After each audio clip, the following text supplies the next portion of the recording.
ভারত সরকারের জরিপ বিভাগে কাজ করি। সেই সূত্রে উত্তরপ্রদেশের এক আধা গ্রাম আধা শহরে কিছুদিনের জন্য আস্তানা গাড়তে হয়েছিল। সেখানেই আমার পরিচয় ভারমাজির সঙ্গে। ভদ্রলোকের বয়স ৩৫-৩৬, ৬ ফুট লম্বা, চেহারা বলিষ্ঠ, পেশল, গায়ের রং পাকা আপেলের মতো। এক কথায় সুদর্শন ও সুস্বাস্থ্যের অধিকারী এক ভদ্রলোক। জরিপের কাজের ব্যাপারেই ভদ্রলোকের সঙ্গে পরিচয়। তার পূর্বপুরুষেরা ছিলেন জমিদার। এখনো কুড়িয়ে বাড়িয়ে যা আছে তা কম নয়। জমি থেকে ভদ্রলোকের আয় বেশ ভালো, চাকরি করার দরকার হয় না। ও প্রসঙ্গে একদিন হেসে জবাব দিয়েছিলেন, শরীরে জমিদার বংশের রক্ত বইছে, তাই নকরিগিরি করা আমার পোষায় না। ভদ্রলোক বিয়ে করেননি, মস্ত এক দালান বাড়িতে লোকজন নিয়ে থাকেন, পোষ্যও কিছু আছে। দালান বাড়িটা বানিয়েছিলেন তার প্রপিতামহ। কালের সঙ্গে যুদ্ধ করে যে ওটা এখনো দাঁড়িয়ে আছে সেটাই আশ্চর্য। তবে ভগ্নদশা বললে মিথ্যে বলা হবে না। উর্দু ভাষায় ভদ্রলোকের যথেষ্ট পাণ্ডিত্য, বিস্তর পড়াশোনা করেছেন, স্মৃতিশক্তিও অসাধারণ। ঘন্টার পর ঘন্টা বিখ্যাত সব উর্দু কবিতা মন থেকে আউড়ে যেতেন। আমি মুগ্ধ হয়ে শুনতাম। অমায়িক ভদ্রলোক, বেশ আমোদে। কিন্তু মাঝে মাঝে হঠাৎ তিনি কেমন যেন হয়ে যেতেন। মুখে ফুটে উঠত দুশ্চিন্তার কালো ছাপ। আমি একদিন তাকে এই ভাবান্তরের কারণ জিজ্ঞাসা করলাম। তিনি কিছুক্ষণ আমার মুখের দিকে স্তব্ধ দৃষ্টিতে তাকিয়ে রইলেন। তারপর বললেন, এক বিচিত্র কাহিনী শুনবেন? আপনি তো আবার লেখক মানুষ, গল্পের খোরাক পেয়ে যাবেন। নমস্কার বন্ধুরা, আপনারা শুনছেন ভয়ে ভয়ঙ্কর চ্যানেলের স্যাটারডে ডাস্কের অনুষ্ঠান। আজ শোনাচ্ছি একটি রহস্যাবৃত রোমাঞ্চকর গল্প, শ্বেত বসনা। গল্পটি লিখেছেন মঞ্জিল সেন। গল্প পাঠে আমি মৃণাল দেবনাথ এবং সঙ্গে রয়েছে শ্রাবন্তী ঘোষ, আবহ দীপরাজ। শেষ পর্যন্ত শুনতে থাকুন আজকের গল্প, শ্বেত বসনা।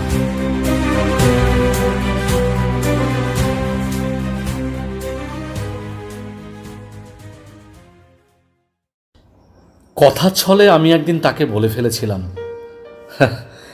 আমি একটু আধটু লিখি এবং তা ছাপা হয়।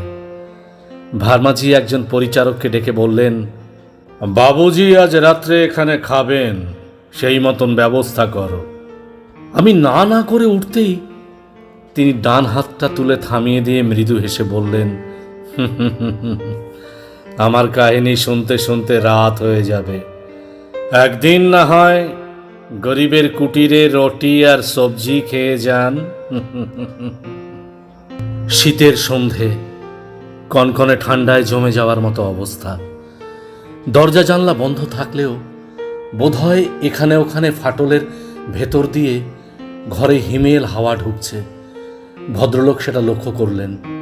তারপর একজনকে হুকুম করতেই সে বড় একটা লোহার উনুন ঘরের মাঝখানে নামিয়ে রেখে গেল। গনগনে আগুনে গরম হয়ে উঠল ঘর। বেশ বেশ আরামদায়ক গরম। আপনাকে বলছি, ভারমাজি শুরু করলেন, আমার বাপ ঠাকুরদার বাবা এখানে জমিদারি পত্তন করেছিলেন। তিনি ছিলেন দুর্দান্ত এক মানুষ, দর্দণ্ড তার প্রতাপ। তখনকার দিনে মানুষ লাঠির জোরে জমি দখল করত। যার যত লাঠিয়াল সে ছিল তত বড় পরাক্রান্ত। প্রয়োজনে লুণ্ঠন, নরহত্যা কিছুই বাদ যেত না।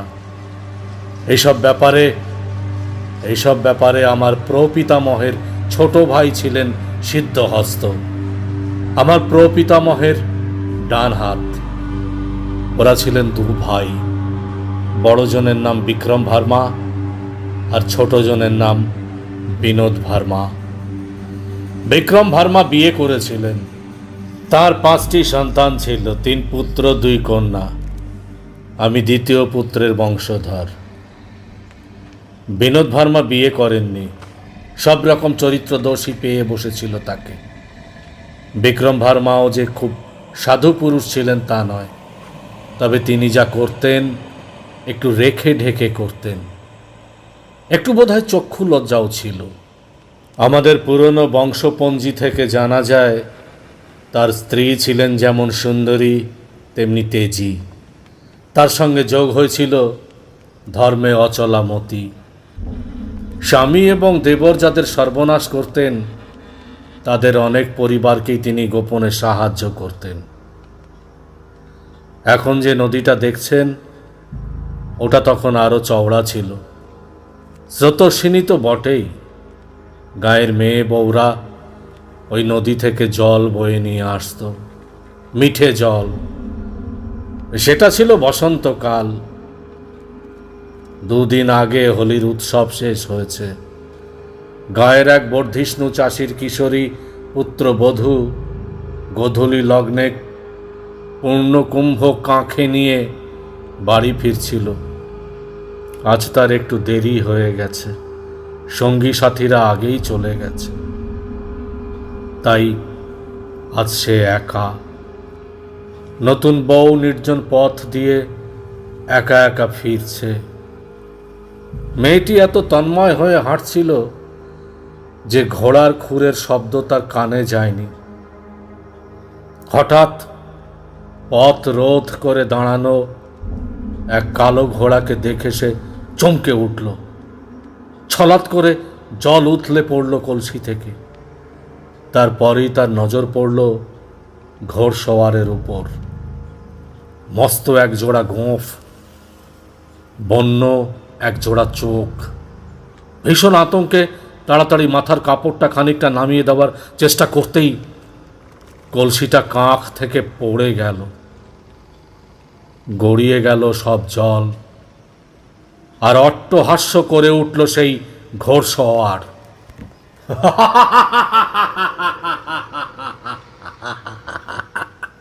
ভার্মাজি একটু থামলেন, একটা দীর্ঘশ্বাস ছাড়লেন, তারপর আবার বলতে লাগলেন, ওই ঘোড়সওয়ার আর কেউ নয়, আমার প্রপিতামহের ভাই বিনোদ ভার্মা। সূর্য অস্ত গেছে, তার শেষ রশ্মি লাবণ্যময়ী ওই বধূটির সারা অঙ্গে যেন রং ছড়িয়ে দিয়েছে। বিনোদ ভার্মা এক লাফে নেমে পড়লেন, ঘোড়াকে ছেড়ে দিলেন।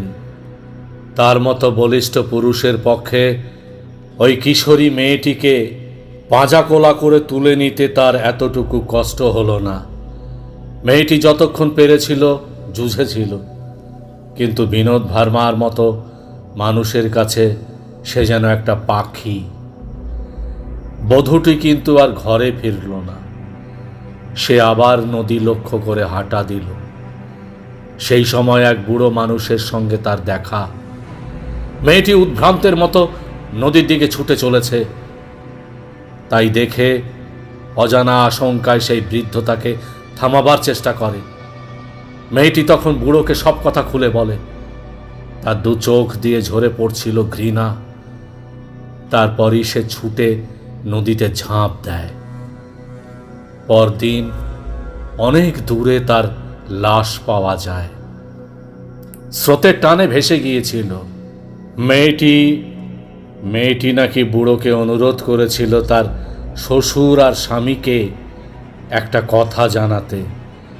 তা হলো জমিদার বংশের এই অত্যাচারের বদলা আর কেউ না নিতে পারুক সে নেবে, তা না হলে তার আত্মার শান্তি হবে না। এই ঘটনার ঠিক 1 মাস পরে বিনোদ ভার্মা দূর এক গাঁ থেকে ফিরছিলেন। সেটা ছিল চাঁদনি রাত। চারদিক জ্যোৎস্নায় ঝলমল করছে। মনের আনন্দে গলা ছেড়ে হেঁড়ে গলায় গান করতে করতে আসছিলেন তিনি। হঠাৎ তার ঘোড়া থমকে দাঁড়ালো। তার ঘাড়ের চুল খাড়া হয়ে উঠেছে, আর এক পাও ওটা এগোতে চাইছে না। বিনোদ ভার্মা প্রথমে ঘোড়ার এই অস্বাভাবিক আচরণের কারণ বুঝতে পারেননি। তারপরেই তিনি চমকে উঠলেন। তার থেকে কয়েক হাত দূরে পথের মাঝখানে দাঁড়িয়ে আছে একটি নারী মূর্তি, এক শ্বেত বসনা সুন্দরী। তার দুই নাসারন্ধ্র স্ফুরিত, দু চোখে তীব্র দৃষ্টি, আলুলায়িত কেশ। বিনোদ ভার্মার চিনতে কষ্ট হলো না। আত্মঘাতিনী সেই কিশোরী বউটি প্রতিহিংসার বশে প্রেতিনীর বেশে তার পথ রোধ করে দাঁড়িয়েছে। ঘোড়া হঠাৎ এক ঝাঁকুনিতে মাটিতে ফেলে পেছন দিকে দৌড় দিল। অসহায়ের মতো তিনি ওই নির্জন পথে শ্বেতবসনা নারী মূর্তির হিংসার শিকার হলেন। যেমন 1 মাস আগে ওই কিশোরী বধূটি হয়েছিল তার কামনার শিকার। মূর্তি এক পা করে তার দিকে এগিয়ে গেল। তারপর তার বাঁ গালে ডান হাত দিয়ে প্রচণ্ড এক চপেটাঘাত করল। বিনোদ ভার্মা অজ্ঞান হয়ে মাটিতে লুটিয়ে পড়লেন। তিনি ফিরছেন না দেখে বাড়ির লোকজন তার খোঁজে বেরিয়েছিল। তারাই তাকে ওই নির্জন পথে সংজ্ঞাহীন অবস্থায় দেখতে পায়।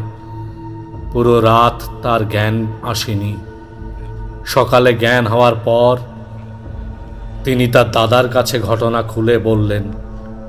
তিনি যে সুরার নেশায় রঙিন কিছু দেখেননি তা বলে দিচ্ছিল তার ফর্সা গালে 5টি আঙুলের লাল স্পষ্ট ছাপ। যতদিন তিনি বেঁচে ছিলেন ওই দাগ মেলায়নি। অবশ্য বেশি দিন তিনি বাঁচেননি।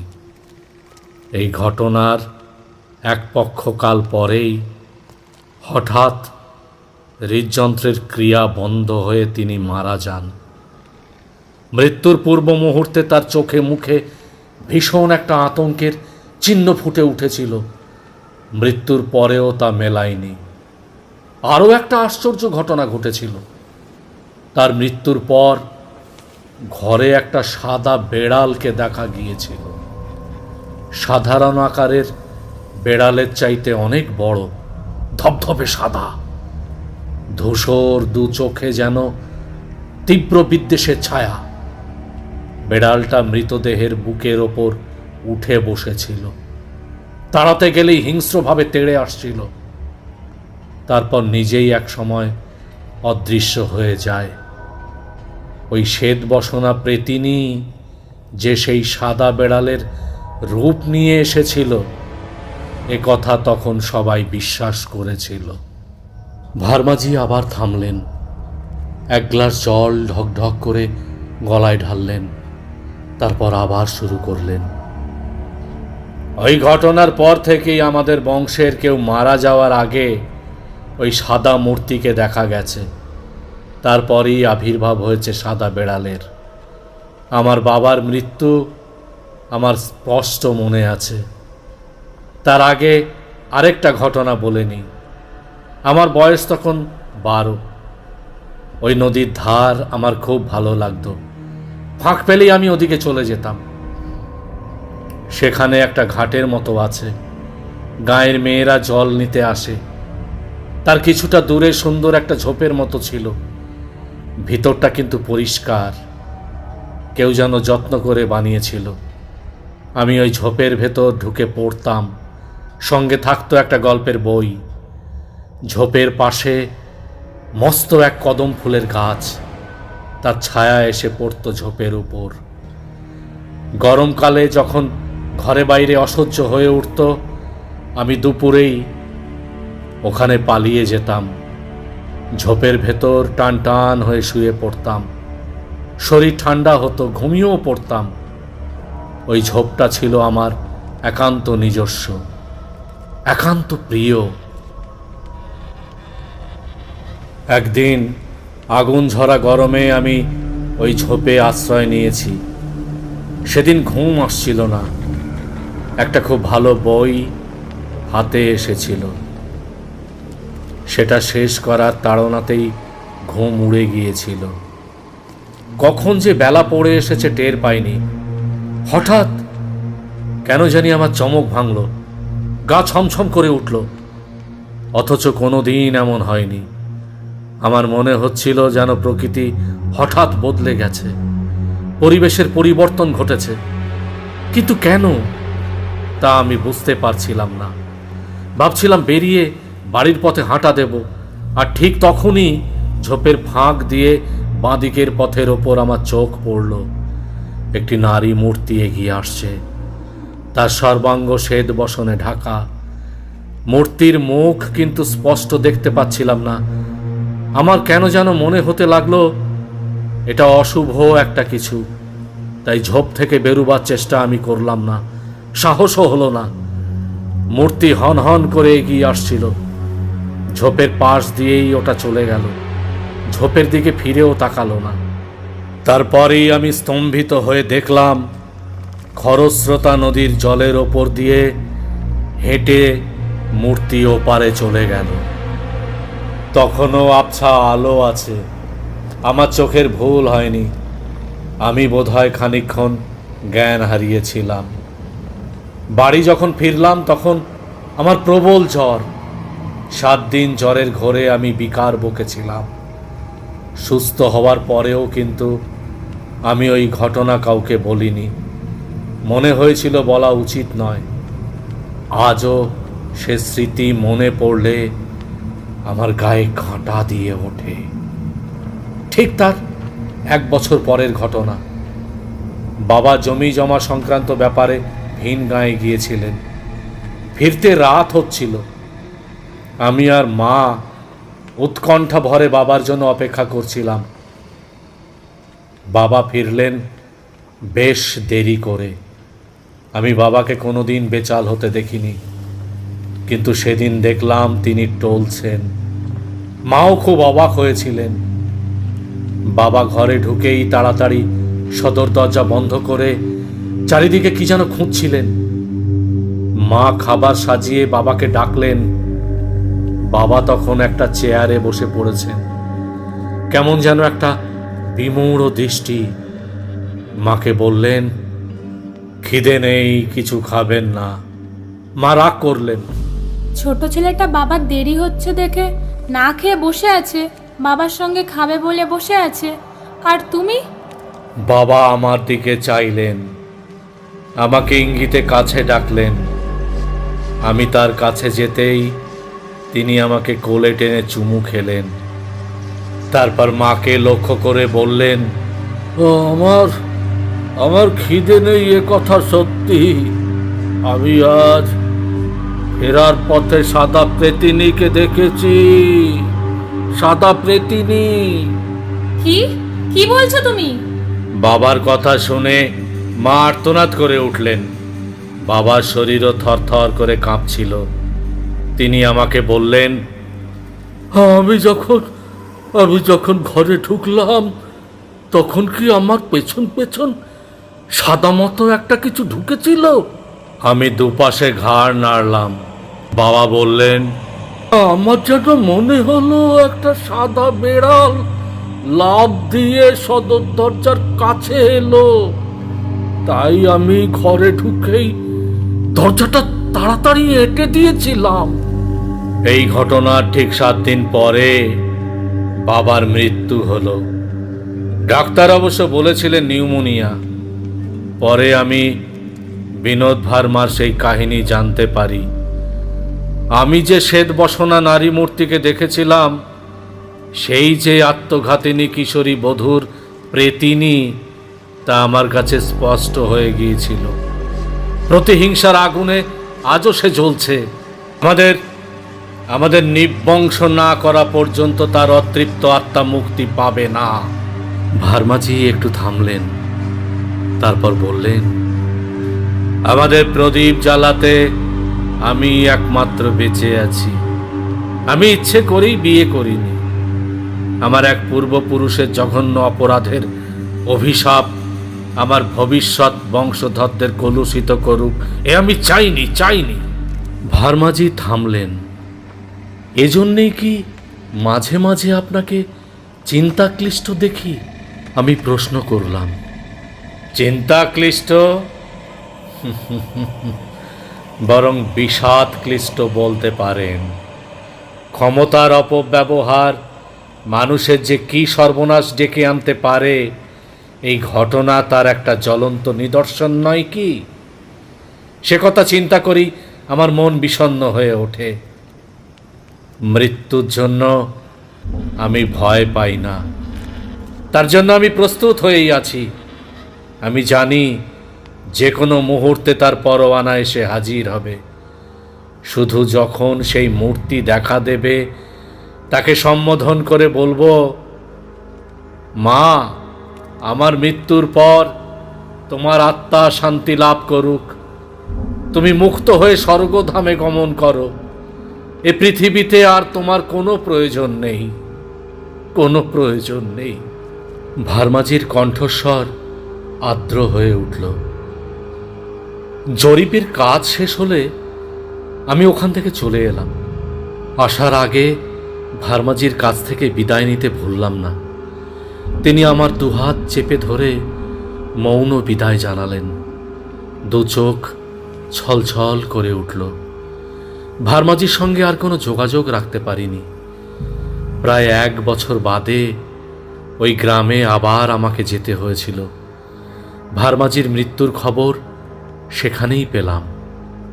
একদিন সন্ধেবেলা নদীর তীর থেকে ফেরার পথে তিনি অসুস্থ হয়ে পড়েন। 7 দিন প্রচণ্ড জ্বরে ভুগে তিনি মারা যান। মৃত্যুর পূর্ব মুহূর্তে তিনি নাকি আকুল নয়নে ঘরের চারিদিকে কাউকে খুঁজছিলেন। আরও একটা কথা আমি জানলাম, ভার্মাজি যখন মারা যান ঠিক সেই সময় একটা সাদা বেড়াল কোথা থেকে এসে হাজির হয়েছিল। ওটা করুণ কণ্ঠে কাঁদছিল। একটা বিলাপের সুর স্পষ্ট হয়ে উঠেছিল ওর ডাকের ভিতর। কয়েকবার অমন করে ডেকে ওটা চলে গিয়েছিল, আর ওটাকে দেখা যায়নি।